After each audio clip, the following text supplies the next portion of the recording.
Nereden ananım yalan söygüne, ananım Allah'ım söyleyen sözüne. Yanlıştım sataştım ağır dertlere, yüreğim soğudu, soğudu senden. Bozdek donmuşum, sözüm yok, nem için söz verdin başta. O da atıp beni bu yaşta, ketel boldun kalmadı hoşta. Yalançı söygüm, nem için söz verdin başta. O da atıp beni bu yaşta, ketel boldun kalmadı hoşta.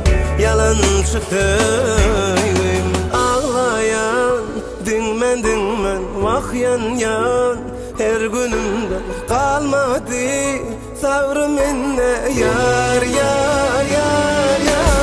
Ağlayan dinmen vah yan, her günümde kalmadı savrım enne yar.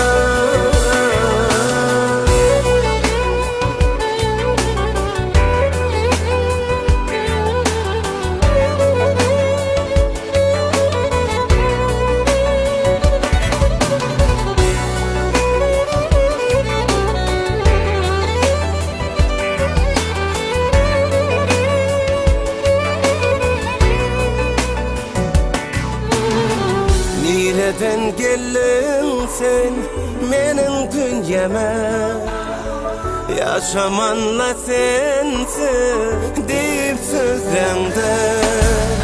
Kavanan bulup sen beni gözlerinde yok.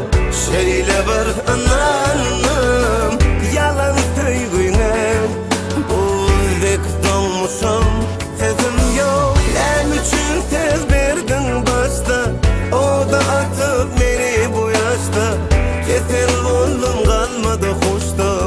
Yalançı söygüm, nem için söz verdin başta. O da atıp beni bu yaşta, ketel oldum kalmadı hoşta. Yalançı söygüm. Ağlayan dinmen vah yan, her günümden kalmadı savrım enne yar. Ağlayan